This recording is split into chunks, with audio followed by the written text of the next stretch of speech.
Another Sweet Baby Inc. failure. Hyperlightbreaker developer lays off staff ahead of game's early access release. Yeah, they just can't catch a break, can they?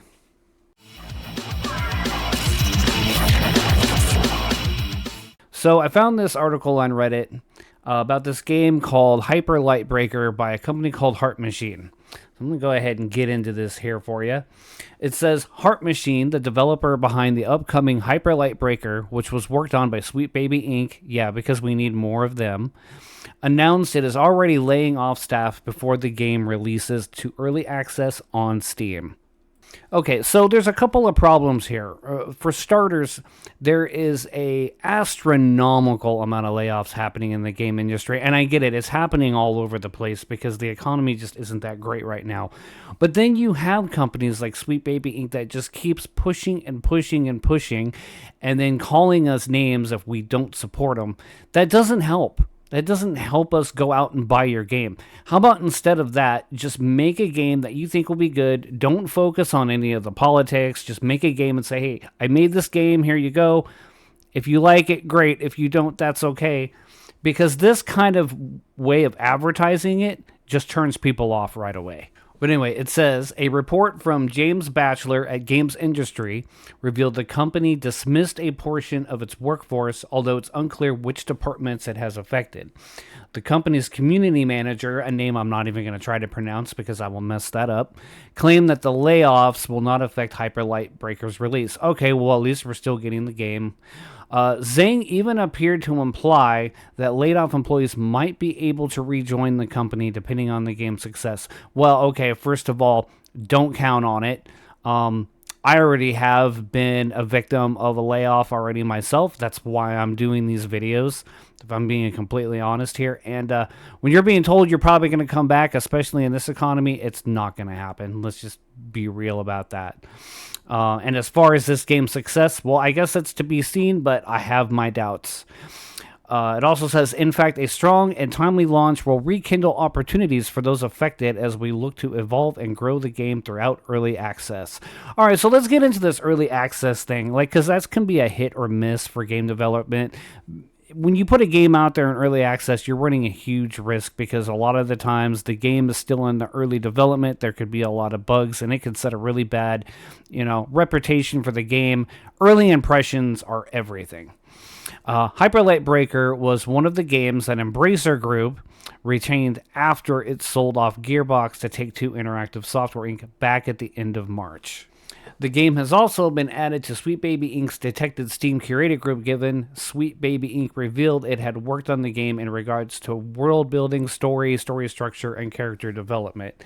And of course, you see here, this is more projects done by Sweet Baby Inc. Let me go ahead and get into Sweet Baby Inc. here for just a minute, because I don't understand why these publishers and developers even need to hire a group to come in and do storytelling. They've been doing it for years without consultancy groups.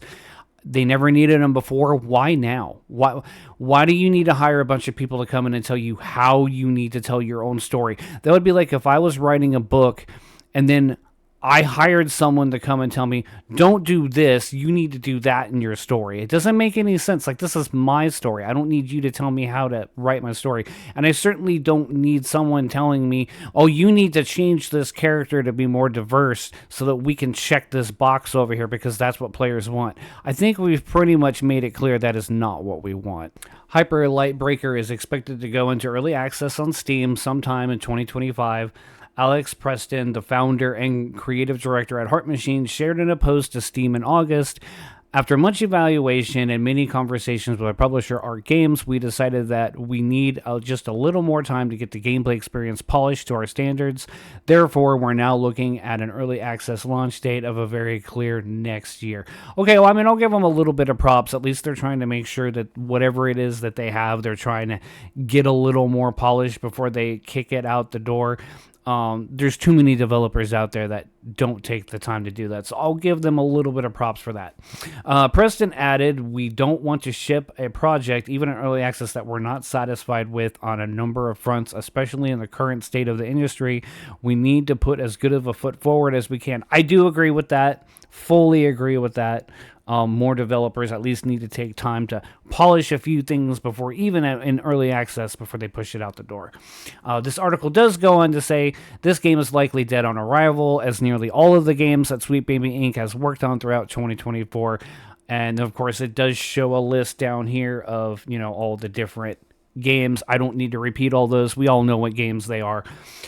So my thoughts on this are exactly that. Too many Sweet Baby Inc. games. They have been the topic of controversy for far too long now, all throughout 2024, like almost since the beginning of the year.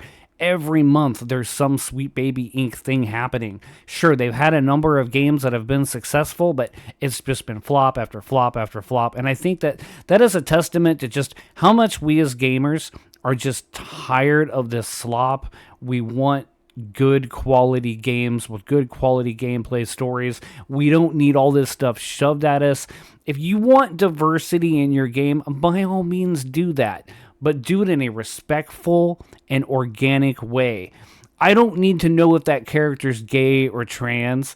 You can put them in there. That doesn't have to mention anything. Maybe somewhere throughout the gameplay you go, oh, that character's like this. Okay, moving on. Something like that is how it needs to be done. Instead of playing a game and then they're coming out and they're going, so I'm non-binary. That doesn't help anybody. That's condescending. That's trying to tell us how we need to think and how we need to see the world. Everyone comes from different walks of life, and we need to stop telling each other how we need to see the world. And we need to understand how the other person sees the world, but at the same time, we need to come to a middle ground because not everyone's going to agree.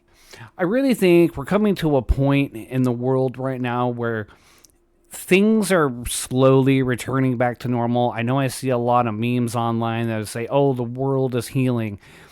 And there is some truth to that, but I think what really happened was when we were all locked inside and there was nothing to do, I think a lot of people just went a little stir crazy and started just spending a lot more time on the internet.